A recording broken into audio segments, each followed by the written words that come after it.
Hello everyone. As people become more emotionally invested in a belief system, the more challenging it can be for them to accept evidence that runs counter to it. So to avoid the discomfort of having their worldview threatened, people may fall back on defense mechanisms to block out contrary information. While anybody can use defense mechanisms, one of the worst offenders I've encountered would have to be conspiracy theorists. So whether you're dealing with that relative you see during get-togethers or that random user on social media, here are 5 ways that conspiracy theorists evade being criticized. Number 1. The Shill Card. Rather than provide evidence supporting their conspiracy, the conspiracy theorist may accuse you of being part of the conspiracy. The accusation in particular being that you're only challenging their belief because some puppet master is paying you to. Who that puppet master is meant to be depends on the conspiracy they believe in. They'll usually accuse you in one of 2 ways, either directly by calling you a paid shill or disinfo agent,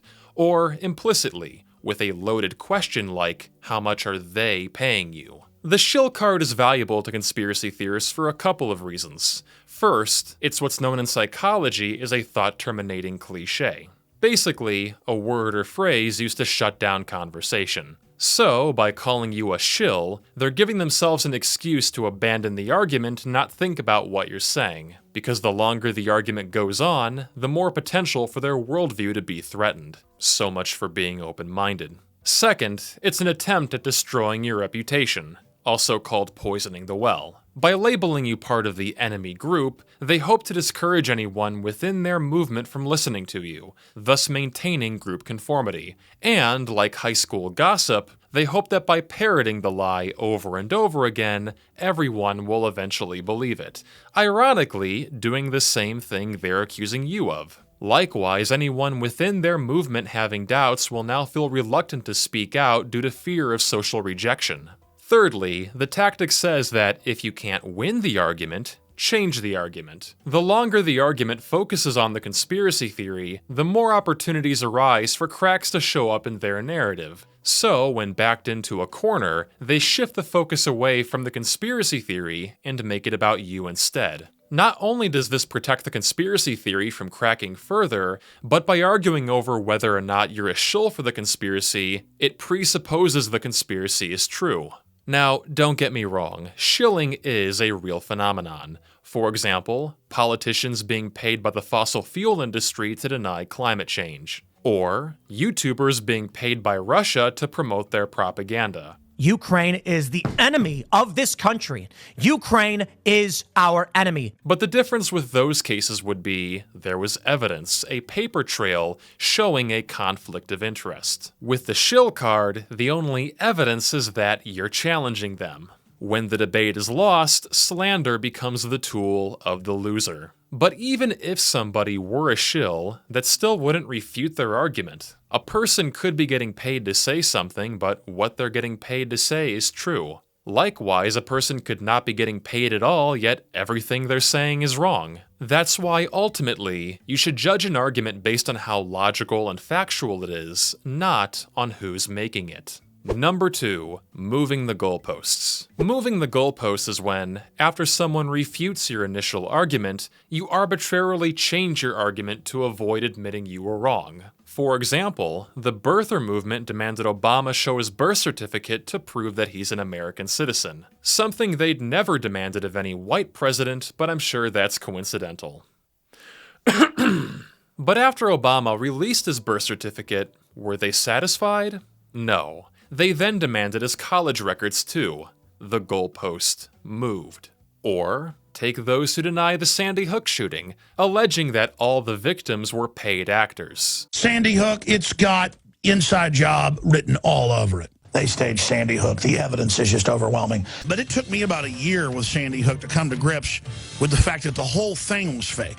Never mind the grieving family members, the grave sites, the death certificates, and state records counting the victims. No matter how much evidence the conspiracy theorists were given, their demands only grew more and more extreme. I'm gonna have all those bodies exhumed. That means I'm gonna have them dug up. Do you understand? Conspiracy theorists often claim they're seeking the truth, but when they've already made up their mind about what the truth is, no amount of evidence against them will ever be good enough. It's not about being right, it's about defending a belief system. A closely related fallacy to moving the goalposts is number 3, the ad hoc rescue. If the evidence goes against a deeply held belief, rather than letting go of that belief, you may invent excuses for why it could still be true. You try to rescue it by making stuff up. And conspiracy theorists are no exception for this phenomenon. For example, 9/11 conspiracy theorists often claim that a missile hit the Pentagon and not an airplane. When you point out to them that airplane debris was found at the scene, like I did in this video, they'll claim the debris was planted there. When you point out that multiple witnesses have testified to seeing a plane hit the Pentagon, they'll call them all paid actors. So, using the Shill Card like we covered earlier.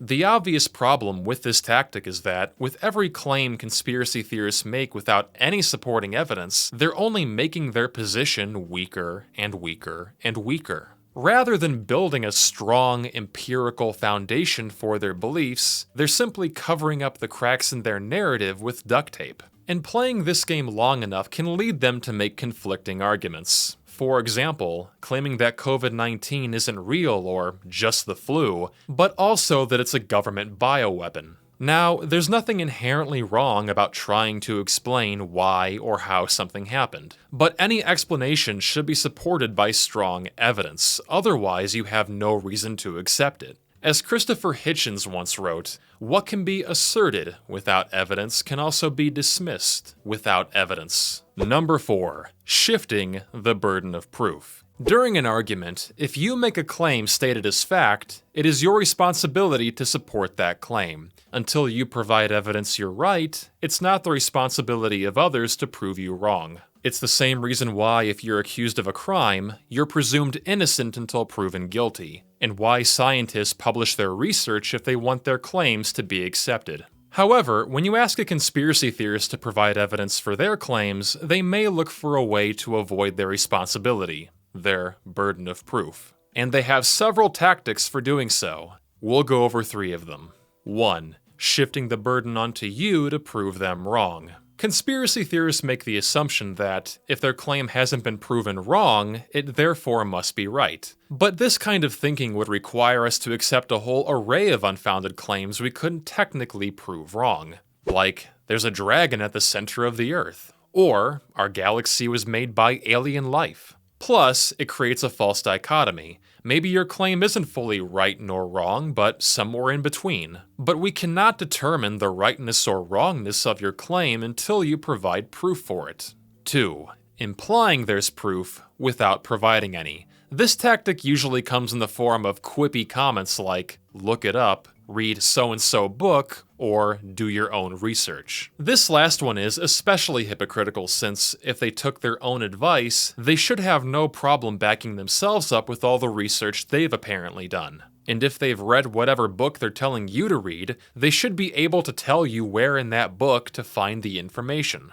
And 3. Denying they have a burden of proof to begin with. Arrogantly arguing that their claim is obvious, common sense, or self-evident. But if it were so self-evident, then they should have no trouble whatsoever backing up their claim. If someone is confident enough to put forward their belief as fact, shouldn't they know enough about it to answer basic questions? And if the topic they're championing is so important, wouldn't they be eager to provide the evidence to win you over? But hey, if fulfilling your burden of proof is too much for you, then you're always free to retract your claim. There is no shame in saying, "I don't know." But sometimes conspiracy theorists will try to compensate for their lack of proof by finding a substitute for proof. Which brings us to number 5, the Galileo Gambit. With this tactic, they bring up somebody who was at one time mocked or persecuted, but ended up being right, like Galileo or the Wright brothers. They then argue that, since they're also being mocked, one day they'll be proven right too.